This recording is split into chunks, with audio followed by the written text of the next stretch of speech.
in New York, this was Mayor Adams' screed on, how New York is collapsing because, some illegals are coming there.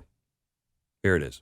Started with a madman down in Texas, decided he wanted to bus people up to New York City. Madman. I'm so glad. Can you stop again? I'm so glad you stopped that there. Yeah. Because that one is not getting any attention in this particular rant. Because it's like, okay, well, he doesn't like Abbott, so he says he's a madman. Okay, that's, Why is he a madman? Why is he a madman? He had the same observation you have.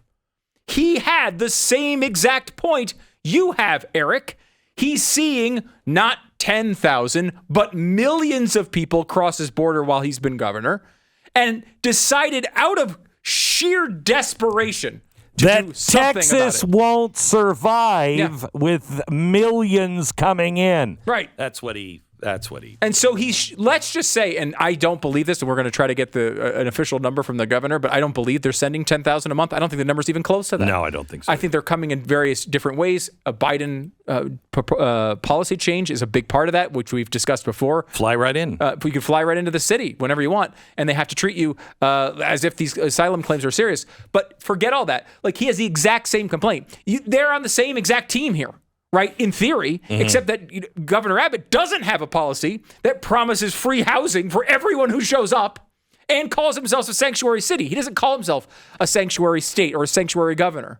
So in theory, if politics is sucked out of this, he should say, wow, I ran as a mayor to say this is a sanctuary city and everyone was welcome. I realized that policy was wrong. I was wrong on that. Governor Abbott was right. He was right to make this point. I'm glad now I know, so we could fight on the same side to stop it. Are you going to suck all 36,000 seconds? Got at least 35,000 more seconds on this if you want it. Okay, I appreciate it. Now, one of the things that he's saying is, these people don't have jobs.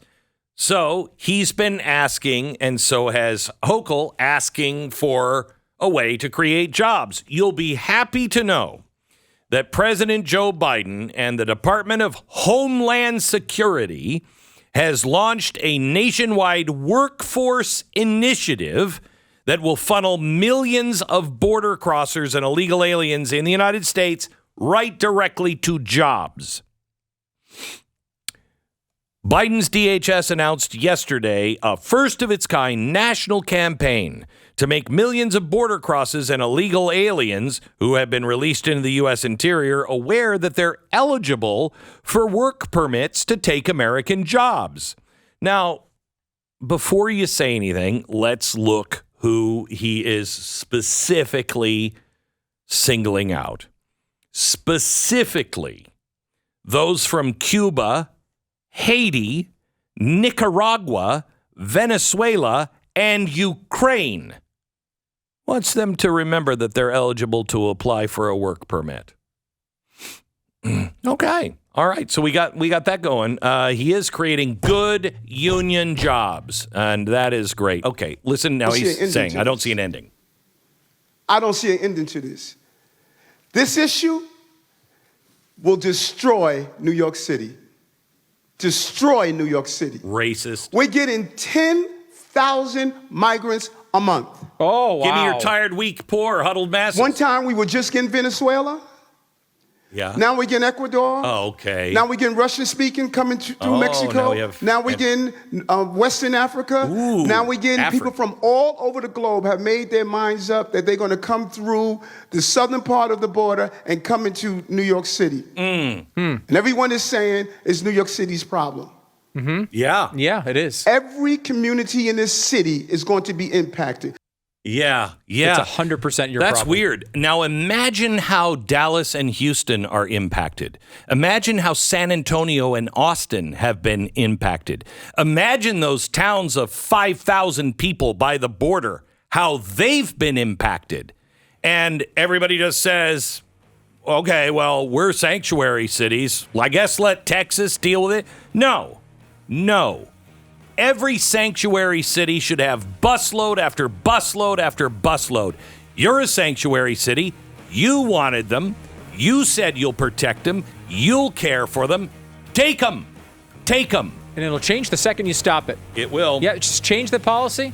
You have a right to shelter law. Change that. How you can't be taken seriously if you haven't changed that law yet.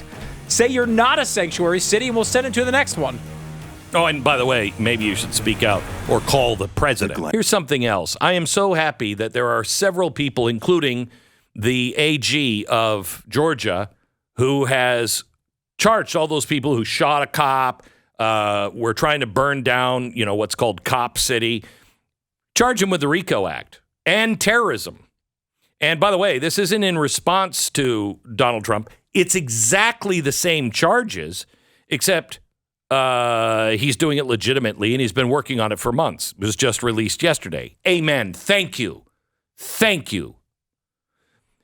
Secretary of Navy came out yesterday and was speaking about Tuberville and his blocking of military promotions. And it's really getting backed up really bad. And I'd like to take a plunger anyway. But he's saying that Tuberville, this is actually a quote, is aiding and abetting communists.